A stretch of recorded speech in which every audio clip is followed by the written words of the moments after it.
of CFN2, and the name of the unit is Nutrition Through the Life Cycle, Pregnancy and Fetal Growth. So we know that there are different stages in a life cycle and we have different requirements at different stage. हमारी different nutrition requirement होती है हर stage में. जो एक बच्चे की requirement होती है nutrition की, वो बड़ों की नहीं होती, difference होता है. तो इस particular unit में हम समझने वाले हैं कि जो life stage होती है pregnancy की, उस टाइम पे क्या न्यूट्रिशन रिक्वायरमेंट होती है, क्या न्यूट्रिएंट लेवल्स होते हैं, ये सब हम समझने वाले हैं. That what is the nutrition level और requirement at the stage of pregnancy and fetal growth. So let us go through the introduction first. So nutrition की क्या इंपॉर्टेंस है. प्रेगनेंसी के टाइम पे बहुत जल्दी चेंजेस होते हैं. फीटस मतलब कि डेवलपिंग बेबी जो होता है उसके अंदर बहुत जल्दी चेंजेस देखे जाते हैं. साथ साथ मदर की बॉडी में भी बहुत सारे फिजियोलॉजिकल चेंजेस होते हैं. तो इस टाइम पे जो न्यूट्रिशनल नीड होती है वो बढ़ जाती है, क्योंकि मदर को अपनी बॉडी मेंटेन करनी होती है, तभी वो अपनी बॉडी के चेंजेस को सपोर्ट कर पाती है. साथ ही साथ बेबी की भी ग्रोथ हो रही होती है, तो उसके लिए भी बहुत ज़रूरी है, क्योंकि मदर ही प्रोवाइड करती है फूड बच्चे को. मदर जो है वो प्लेसेंटा एक ऑर्गन होता है जिसके थ्रू मदर सप्लाई करती है फूड बेबी को. तो मदर को प्रोवाइड करने होते हैं न्यूट्रिएंट्स बेबी की रैपिड ग्रोथ और डेवलपमेंट के लिए. That's why there is a need कि मदर की न्यूट्रिशनल नीड्स जो होती हैं वो बढ़ जाती हैं. अगर मैल न्यूट्रिशन है, बच्चा कमज़ोर है, प्रॉपर न्यूट्रिएंट्स नहीं पहुंच रहे हैं, तो उससे प्री मेच्योर डिलीवरी होती है, बच्चे का बर्थ वेट बहुत कम होता है और डेवलपमेंट इश्यूज़ होते हैं. अब हम समझते हैं कि वेट गेन जो होता है प्रेगनेंसी के टाइम पे, टोटल टारगेट होता है कि एक विमेन का वेट जो होता है वो अराउंड 10 से 12 किलो बढ़ता है पूरे इंटायर 9 मंथ्स में. 9 मंथ्स के अंदर जो ड्यूरेशन होता है प्रेगनेंसी का, उसमें 10 से 12 किलो होता है जो बढ़ता है. पैटर्न ये होना चाहिए कि जो वेट गेन होना चाहिए वो ग्रेजुअली होना चाहिए, धीरे धीरे. स्पेसिफिकली जो वेट गेन होता है वो ज़्यादातर लास्ट के 6 महीने में देखा जाता है. अंडर वेट मदर्स को, जिनका वेट कम होता है, उनको इनकरेज किया जाता है कि वो अपना वेट गेन करें, और जो ओवर वेट मदर्स होते हैं उनको रिस्ट्रिक्ट किया जाता है कि वो एक्सेसिव गेन ना करें. उनको डाइट करने के लिए नहीं बोला जाता, उनको बस ये समझाया जाता है, रिस्ट्रिक्ट किया जाता है कि वो एक्सेसिव गेन ना करें. अब हम समझते हैं कि प्रेगनेंसी के टाइम पे जो न्यूट्रिशनल रिक्वायरमेंट बढ़ जाती हैं वो किस टाइम पे बढ़ती हैं. तो प्रेगनेंसी में जो रिक्वायरमेंट होती है ऑलमोस्ट हर एक न्यूट्रिशन की बढ़ जाती है, और ये रिक्वायरमेंट सबसे ज़्यादा कब होती है, second half of the pregnancy. Pregnancy का पूरा ड्यूरेशन 9 महीने का होता है, तो जो सेकेंड हाफ होता है प्रेगनेंसी का, उस टाइम पे सबसे ज़्यादा न्यूट्रिशन की रिक्वायरमेंट जो होती है, न्यूट्रिएंट की रिक्वायरमेंट जो होती है वो बढ़ जाती है. अब हम देखते हैं कि क्या क्या न्यूट्रिएंट इंक्रीज़ करने होते हैं, कितना अमाउंट इंक्रीज़ करना होता है, क्यों करना होता है, क्या क्या हम खा सकते हैं उस न्यूट्रिएंट को अपनी बॉडी में सप्लाई करने के लिए. पहला है एनर्जी. एनर्जी के लिए हमें रिकमेंड किया जाता है, एज अ प्रेग्नेंट वुमेन को रिकमेंड किया जाता है कि वो सेकेंड हाफ में अपनी प्रेगनेंसी में 350 कैलोरीज बढ़ा दें, ताकि बेबी की रैपिड ग्रोथ हो सके, मैटरनल मेटाबॉलिज्म मिल सके. और ये कैलोरीज का इंटेक वो कर सकती हैं by having cereals, fat, sugar, jaggery, जैसे कि 2 एक्स्ट्रा चपाती, 1 कटोरी दाल. तो वो ऐसे अपनी कैलोरी का इंटेक्स बढ़ा सकती हैं.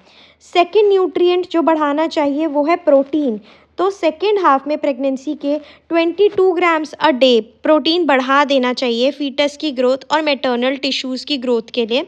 एंड सोर्सेज प्रोटीन के हैं milk, curd, egg, meat, fish, pulses. Iron की भी बहुत ज़रूरत बढ़ जाती है, तो टोटल पूरे दिन का इंटेक जो है वो 27 mg होना चाहिए. रीज़न है कि इससे सिंथेसिस होता है हीमोग्लोबिन का, बच्चे के लिए भी और फीटस के लिए भी, मदर के लिए भी और फीटस के लिए भी. सो आयरन के सोर्सेज हैं green leafy vegetable, meats and liver. Then calcium का रिकमेंडेशन है कि total intake 1000 milligram a day होना ही चाहिए. एंड ये ज़रूरी होता है कैल्शियम फीटल की बोन डेवलपमेंट के लिए, जो बच्चा है उसकी बोन डेवलपमेंट के लिए, स्केलेटल डेवलपमेंट के लिए कैल्शियम बहुत ज़रूरी है। और कैल्शियम के लिए milk products and ragi consume करना चाहिए। देन फॉलिक एसिड का इंक्रीज तो कर देना चाहिए बाय 100%, क्योंकि फॉलिक एसिड प्रोड्यूस करता है new red blood cells. And folic acid हमें मिलता है ग्रीन लीफी वेजिटेबल्स से, लेग्यूम्स से। जिंक का इंक्रीज जो होना चाहिए 110% होता है, क्योंकि जिंक जो है वो प्रॉपर हेल्प करता है प्रोटीन की यूटिलाइजेशन में और एनर्जी मेटाबॉलिज्म में। जिंक के सोर्सेज हैं नट्स, सीड्स एंड पल्सेस। अब ये चीज़ ध्यान में रखने की है कि जो अडोलसेंट मदर्स होती हैं, मतलब कि वो लड़कियां जो 18 साल से कम की उम्र में ही माँ बन जाती हैं, बहुत ज़रूरी है कि वो ज़्यादा से ज़्यादा न्यूट्रिएंट कंज्यूम करें। उनको और ज़्यादा हायर रिक्वायरमेंट होती है न्यूट्रिएंट्स की, क्योंकि उनकी खुद की बॉडी भी अभी ग्रो हो रही होती है। अब हमें क्या खाना चाहिए, क्या नहीं खाना चाहिए, प्रेगनेंसी में क्या करना चाहिए, क्या नहीं करना चाहिए, डाइटरी मैनेजमेंट समझते हैं। व्हाट टू ईट, तो हमें एक बैलेंस डाइट लेनी चाहिए। हमें मतलब जो प्रेग्नेंट औरतें हैं उनको बैलेंस डाइट लेनी चाहिए, जिसके अंदर cereals, pulses, green leafy vegetables, fruits, ये सारी चीज़ें इंक्लूड करनी चाहिए। साथ ही साथ ज़्यादा से ज़्यादा पानी पीना चाहिए। और रफेज बहुत ज़रूरी है कि वो अपनी डाइट में फ़ाइबर लें, ठीक है। और फाइबर उन्हें कहाँ से मिलेगा, होल ग्रेन्स, वेजिटेबल, फ्रूट से, जिससे कि कॉन्स्टिपेशन नहीं होगा उन्हें, तो ये सही रहेगा। अब क्या क्या चीज़ें करनी है प्रेगनेंसी के टाइम पे, क्या हेल्दी प्रैक्टिसेस अपनानी है। हमें थोड़ा थोड़ा खाना है थोड़ी थोड़ी देर में। Have small frequent meals, regular checkup कराना है, सिंपल एक्सरसाइज करनी है रिलैक्स करने के लिए अपनी बॉडी को, और अपनी पर्सनल हाइजीन पे ध्यान देना है, स्किन, टीथ, ब्रेस्ट। अब क्या क्या चीज़ें अवॉइड करनी है, नहीं करनी है। डाइटिंग नहीं करनी है। जब आप बहुत कम खाते हो ना, स्पेशली सीरियल्स, तो उससे आपके बच्चे को नुकसान पहुंचता है।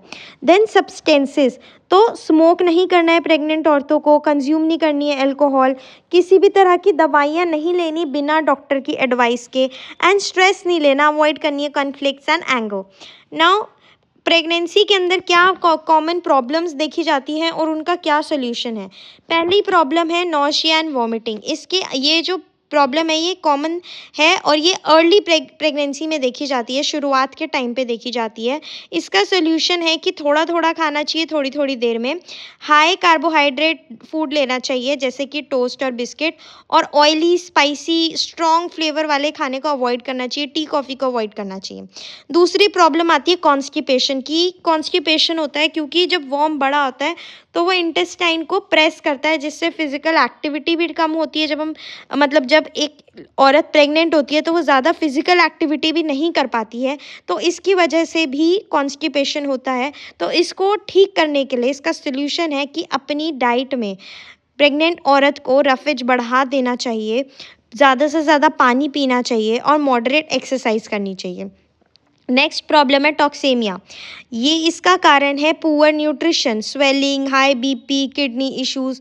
तो इसको ठीक करने के लिए एक न्यूट्रिशनली एडिक्वेट डाइट लेनी चाहिए और रेगुलर अपना मेडिकल चेकअप कराना चाहिए।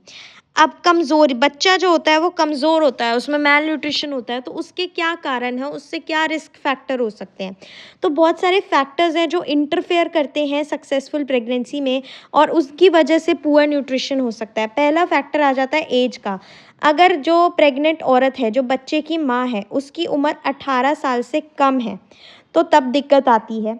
दूसरा है बर्थ स्पेसिंग, मतलब दो बच्चों के बीच में जो इंटरवल है अगर वो बहुत शॉर्ट होता है, having children with short intervals, जैसे कि 1 साल, तो तब मैल न्यूट्रिशन देखा जाता है। देन मेडिकल हिस्ट्री रही होती है अबॉर्शन या मिसकैरेज की। क्रॉनिक डिसीजेस मतलब illnesses during special diet.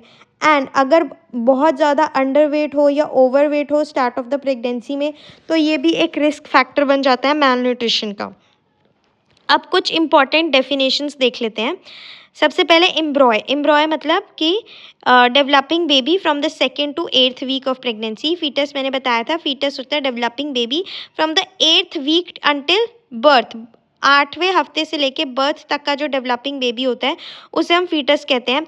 Low birth weight किसको कंसीडर किया जाता है, अगर बच्चे का वेट 2500 ग्राम से कम है तो इसका मतलब उसकी जो हेल्थ है वो पुअर है या पुअर न्यूट्रिशन है। इम्प्लांटेशन क्या होता है, fertilised egg embedding into the uterine wall for first 2 weeks. Placenta क्या होता है? प्लेसेंटा एक ऑर्गन होता है जिसके थ्रू मदर अपने बच्चे को, ग्रोइंग बेबी को फूड सप्लाई करती है। So this is all about this unit.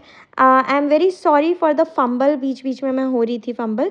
I am very sorry for that. I hope you like this video. If you like this video, please give it a thumbs up. Subscribe to my channel for more such videos. Thank you for watching.